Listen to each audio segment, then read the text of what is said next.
Welcome back to my channel. आज हम करने वाले हैं एडवांस कॉस्ट अकाउंटिंग का यूनिट 3। मोस्ट इम्पॉर्टेंट टॉपिक है ठेका लागत विधि, जिससे प्रश्न पूछे जाते हैं। तो देखिए क्या है ठेका लागत विधि। तो देखो, आज के औद्योगिक युग में प्रत्येक उत्पादक अपनी जोखिम को न्यूनतम करने का प्रयास करता है। हर उत्पादक चाहता है कि जोखिम कम हो और लाभ ज़्यादा हो। तो वो करता क्या है, वे अपना कार्य जो है वो दूसरी संस्था या इकाई को सौंप देता है और उसके लिए वो एक निश्चित मूल्य भी अदा करता है।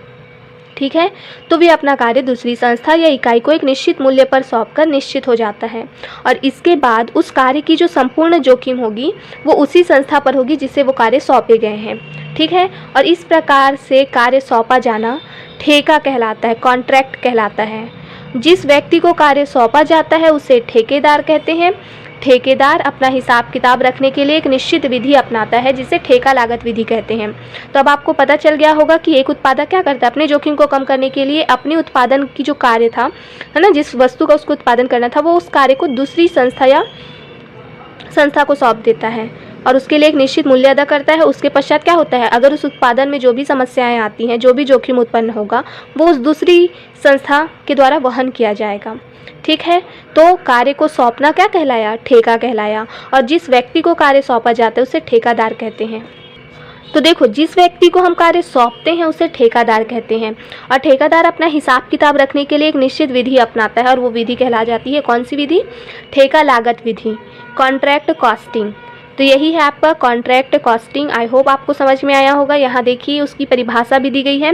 J.R. बॉटली बॉय के अनुसार लागत की वह पद्धति ये जो पद्धति है ना, ठेका लागत विधि, ये उन व्यवसायों में अपनाई जाती है जहाँ स्वतंत्र रचनात्मक ठेके लिए जाते हैं तथा न केवल ठेके के पूरा होने पर वरन कार्य की विभिन्न अवस्थाओं में प्रत्येक ठेका की सही लागत जानने की इच्छा रहती है, वहाँ इसका प्रयोग किया जाता है।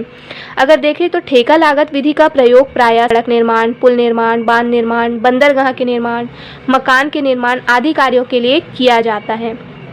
अगर इसे और हम विस्तार में अगर देखें तो इसको हम बुक से भी देख सकते हैं। देखो कैसे, तो देखिए बुक में क्या दिया है, ठेका लागत विधि का आशय क्या दिया है। तो ठेका लागत विधि क्या है, विशिष्ट आदेशित लागत विधि का अंग है जहां ग्राहक के आदेशानुसार कार्य किया जाता है। ग्राहक क्या करते हैं, आदेश देते हैं, उसके अनुसार ये कार्य किया जाता है। अगर हम सरल शब्दों में देखें तो ठेका लागत विधि क्या है, लागत लेखांकन की वह विधि है जो ऐसे व्यवसायों में अपनाई जाती है जहाँ पृथक पृथक ठेके गैर पुनरावृत्ति के, है ना, पुनरावृत्ति प्रकृति के लिए जाते हैं। ठेका एक बड़े आकार का कार्य है जो एक से अधिक लेखांकन वर्षों तक चालू रहता है। तो क्या है, बड़े आकार का कार्य हो तो ठेका दिया जाता है। ठेका एक बड़े आकार का कार्य है जो एक से अधिक लेखांकन वर्षों तक चालू रहता है, अतः प्रत्येक ठेके के लिए अलग अलग ठेका खाता बनाया जाता है। ठेका लागत विधि के मुख्य उद्देश्य क्या है, देखो तो पहला है प्रत्येक ठेका की कुल लागत का निर्धारण करना। प्रत्येक जो ठेका लिया जा रहा है ना, उसकी कुल लागत कितनी होगी। दूसरा है प्रत्येक ठेके पर होने वाले लाभ और हानि का निर्धारण करना। अगर कोई ठेका दिया जा रहा है तो उसमें कितनी लागत आ रही है और कितना उसमें प्रॉफिट या लॉस हो रहा है, तो इनका निर्धारण इस खाते के माध्यम से किया जाता है। तो अब आपको समझ में आ गया होगा कि अगर किसी कार्य का समझौता हो रहा है ना, या किसी कार्य को किसी को सौंपा जा रहा है तो वो ठेका देना कहलाएगा। और जिस व्यक्ति को वो कार्य या समझौता होता है, जिस व्यक्ति से